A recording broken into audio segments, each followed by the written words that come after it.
حضرت محمد صلی اللہ علیہ وسلم غار ہرا سے غار ثور تک بھائی علی اصغر چودھری قریش کے سردار اور با اثر افراد آج پھر جمع ہیں اور نہایت سنجیدگی سے کسی مسئلے پر غور و فکر میں مہو ہیں۔ ان کے چہروں سے تشویش کا اظہار ہوتا ہے اور کبھی کبھی خاموشی سے سب ایک دوسرے کا منہ تکنے لگتے ہیں۔ کافی دیر گزر چکی ہے لیکن وہ کسی نتیجے پر پہنچنے میں ناکام رہے۔ آخر تنگ آ کر ایک آدمی اٹھتا ہے اور بڑے تیز لہجے میں کہتا ہے، ابو طالب کا آخری وقت آ پہنچا ہے۔ اگر آپ نے اب بھی اس سے محمد کے متعلق حتمی اور ٹوک بات نہ کی تو پھر ساری محنت اور جدوجہد اکارت جائے گی۔ میرے خیال میں ہمیں آج ہی شیخ سے بات کرنی چاہیے تاکہ وہ ہمارا اور اپنے بھتیجے کا جھگڑا طے کر جائے، کیونکہ اگر معاملہ اس طرح التوا میں پڑا رہا اور ان کا انتقال ہو گیا تو پھر محمد کے ساتھ ہم لوگ کوئی سختی نہ کر سکیں گے۔ مبادا عرب کے لوگ ہمیں طعنہ دیں کہ جب تک ابو طالب زندہ رہے تو یہ لوگ اس کا لحاظ کرتے رہے، لیکن ان کے مرنے کے بعد ہی لوگوں نے ان کے بھتیجے پر ہاتھ ڈال دیا ہے۔ پھر میں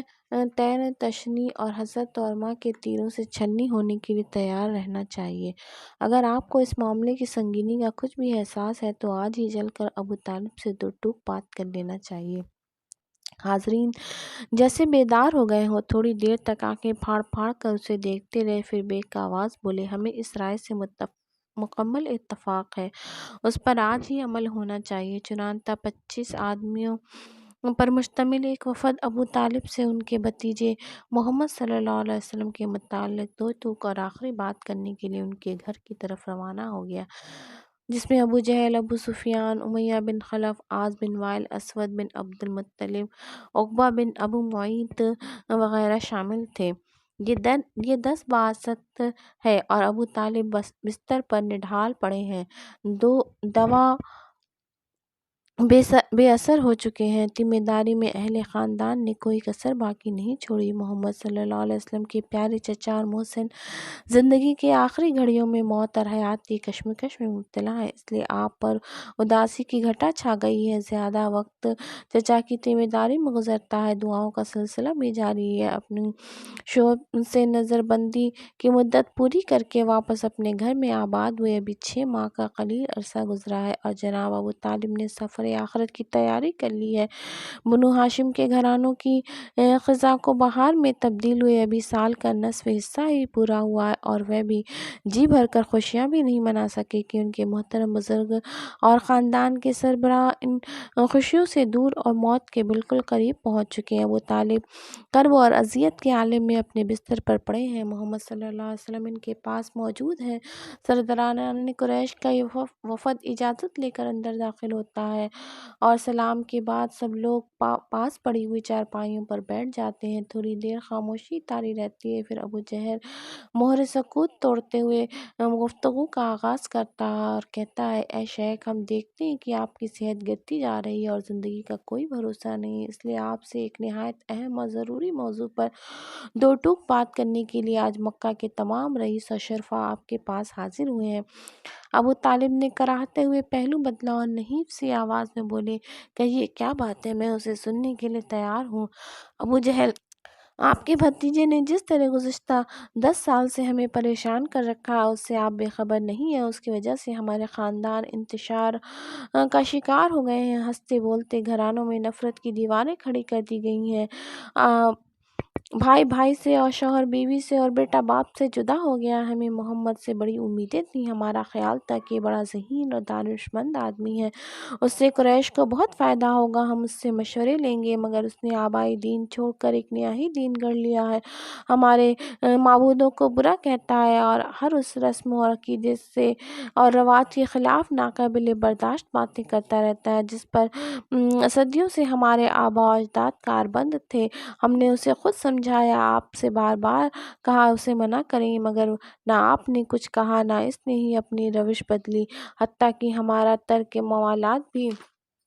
ناکام رہا۔ اب ہم آپ کے سامنے انصاف کی ایک بات پیش کرتے ہیں، آپ کا بھتیجا ہمیں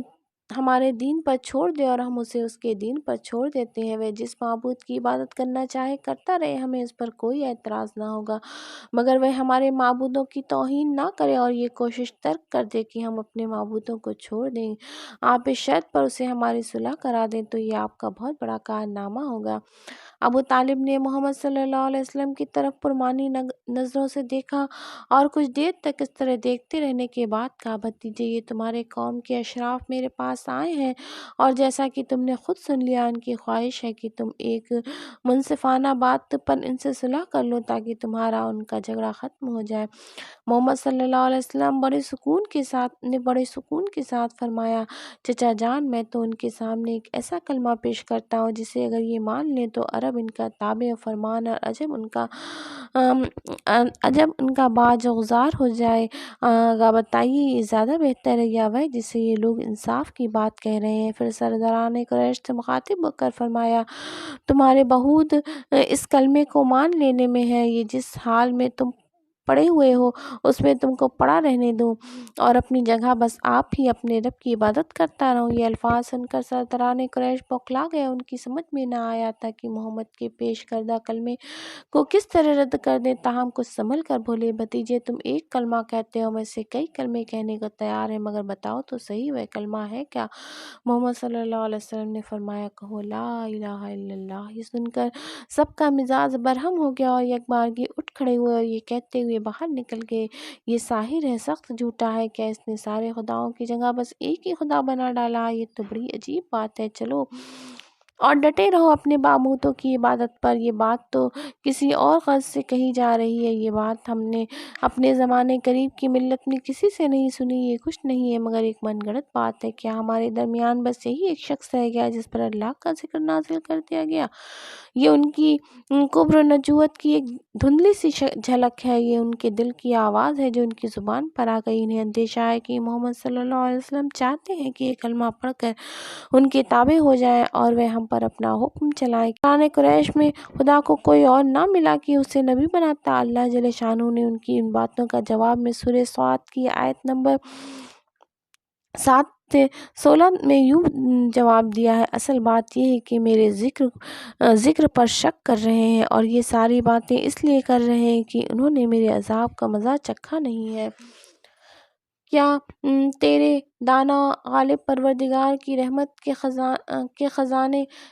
ان کے قبضے میں ہیں؟ کیا یہ آسمان اور زمین میں ان کے درمیان کی چیزوں کے مالک ہیں؟ اچھا تو یہ عالم اسباب کی بلندیوں پر چڑھ کر دیکھیں، یہ تو جتھوں میں سے ایک چھوٹا سا جتھا ہے جو اس جگہ شکست کھانے والا ہے۔ ان سے پہلے نوح کی قوم عاد اور مخوں والا اور فرعون اور ثمود اور قوم لوط اور ایکا والے جھٹلا چکے ہیں۔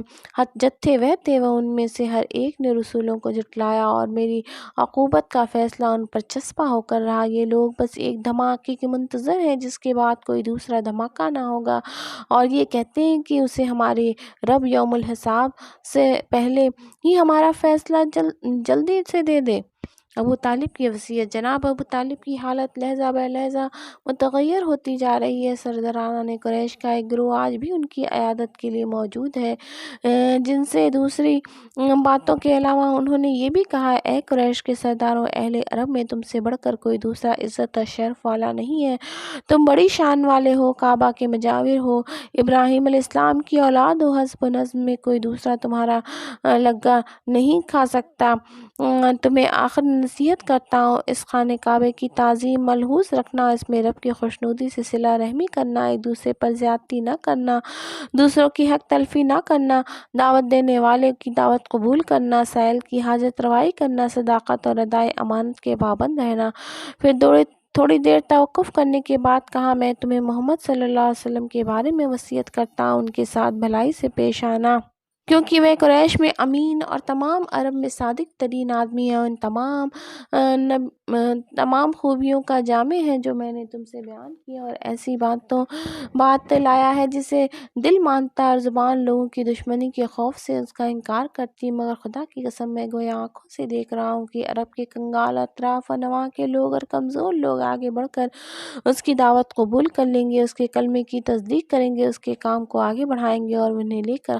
خطرہ صراط کے میدان میں کود پڑے گا اور قریش کے سردار اور عقاب دم چھلے بن کر رہ جائیں گے۔ اس کے بعد اپنی اولاد سے مخاطب ہو کر کہا، تم ہمیشہ بخیر رہو گے جب تک محمد صلی اللہ علیہ وسلم کی بات سنتے رہو گے اور اس کے کلمے کی پیروی کرتے رہو گے، لہٰذا اس کا اتباع کرو اور اس کی مدد کرو اور راہ راست پر رہو گے۔ محمد صلی اللہ علیہ وسلم کے سامنے پیارے چچا کی شفقت ماضی کی اوراق الٹنے لگی ہیں۔ انہوں نے محمد صلی اللہ علیہ وسلم کو انگلی پکڑا، کاندھوں پر اٹھایا، شفقت سے ان کے رخسار کو بار بار تھپتھپایا ہے، شام کے سفر میں اپنی آنکھوں سے اوجھل نہیں ہونے دیا ہے، خدیجہ رضی اللہ عنہ کی شادی کو بطیب خاطر منظور کر کے بھتیجے کی مسرتوں میں اضافہ کیا ہے، کفار کی چیرہ دستیوں کے مقابلے میں محمد صلی اللہ علیہ وسلم کے لیے ہمیشہ ڈھال بن کر رہے ہیں، اپنے پیارے بھتیجے کی خاطر 3 سال اپنے سارے خاندان کے ساتھ اپنی شیب میں نظر بند رہے ہیں۔ انہوں نے محمد صلی اللہ علیہ وسلم کی پسند کو ہمیشہ اپنی پسند سمجھا، ان کی خوشی میں برابر کے شریک رہے ہیں، ان کے غم و آلام میں شفقت سے پیش آئے ہیں۔ آج پیارے چچا کو بستر مرگ پر دیکھ کر محمد صلی اللہ علیہ وسلم کے دل میں ان کے لیے شفقت اور رحمت کا طوفان امنڈ آیا ہے، اس لیے انہیں عاقبت کے عذاب سے بچانے کے لیے محمد صلی اللہ علیہ وسلم نہایت محبت سے کہتے ہیں، چچا جان آپ ان کی نصیحت کرتے ہیں مگر خود اپنے آپ کو کیوں چھوڑ دے رہے ہیں؟ اگر آپ کلمہ پڑھ لیں تو قیامت کے دن مجھے آپ کی شفاعت کرنے کا موقع مل جائے گا۔ ابو طالب نے محبت بھری نظروں سے محمد صلی اللہ علیہ وسلم کی طرف دیکھا اور کچھ کہنا ہی چاہتے تھے کہ عین اس وقت ابو جہل عبداللہ بن امیہ جو ابو طالب کی تیمہ داری کے سلسلے میں وہاں موجود تھے چونک اٹھے۔ ابو جہل نے کہا، یا شیخ کیا آپ اپنے باپ عبد المطلب کے دین سے پھر جائیں گے؟ ابو طالب نے کچھ کہنا چاہا لیکن محمد صلی اللہ علیہ وسلم نے ارشاد فرمایا، چچا جان کلمہ پڑھ لیجئے، مگر ابو جہل اور عبداللہ بن امیہ دونوں ابو طالب کو عبد المطلب کے دین سے پھر جانے پر برابر ہاتھ دلاتے رہے۔ آخر میں ابو طالب نے محمد صلی اللہ علیہ وسلم سے مخاطب ہو کر کہا، بھتیجے اگر مجھے لوگوں کو برا بھلا کہنے اور قریش کے میری نسبت پہ یہ گمان کرنے کا اندیشہ نہ ہوتا کہ میں نے موت سے گھبرا کر کلمہ پڑھ لیا ہے تو بلا شبہ کلمہ پڑھ لیتا۔ اس کے بعد کچھ دیر تک خاموش رہے، حالت حقائق بگڑ گئی، تاہم مشکل نجیب سی آواز میں بولے، بھتیجے جب میں مر جاؤں تو تم اپنی دادا کی ننیال بنی نجار کے پاس مدینے چلے جانا، کیونکہ وہ اپنے گھروں کی حفاظت میں سب لوگوں سے بڑھ کر سخت ہیں۔ ابو طالب کا سانس اکھڑ گیا، آنکھیں پتھرا گئیں اور وہ اپنے پیارے بھتیجے کو غم و الم میں سسکتے ہوئے چھوڑ کر سفر آخرت پر روانہ ہو گئے۔ ابو طالب جو آپ صلی اللہ علیہ وسلم کی دنیاوی سہارا تھے، آپ صلی اللہ علیہ وسلم کے محسن و مددگار تھے، آپ کے مؤنس و غمخوار تھے، اور آپ اب قریش کے ظلم و ستم کا نشانہ بننے کے لیے تنہا رہ گئے ہیں۔ یہ 10 بعثت کا زمانہ ہے جو اسلام کا سخت ترین زمانہ ہے، جس میں محمد صلی اللہ علیہ وسلم بہت رنجیدہ و بے قرار رہے ہیں۔ محمد صلی اللہ علیہ وسلم کو چچا سے بہت محبت تھی، آپ کے دل میں ان کے لیے بڑی چاہت تھی، جہاں آپ صلی اللہ علیہ وسلم ان کے لیے دنیا کا کامیابی چاہتے تھے وہیں آخرت کی سرخروئی بھی چاہتے تھے۔ وہ اسلام نہیں لائے تو آپ صلی اللہ علیہ وسلم تڑپ کر رہ گئے، دل پر سخت چوٹ لگی اور پھر حسرت و غم میں گھلنے لگے، لیکن اپنے مربی چچا کے لیے مسلسل دعائے مغفرت مانگتے رہے، یہاں تک کہ خداوند تعالیٰ نے اس سے منع فرما دیا اور ارشاد ہوا، اے نبی صلی اللہ علیہ وسلم تم جس کو چاہو ہدایت نہیں دے سکتے، اللہ ہی جس کو چاہتا ہے ہدایت دیتا، اور وہ ان لوگوں کو خوب جانتا ہے جو ہدایت قبول کرنے والے ہیں۔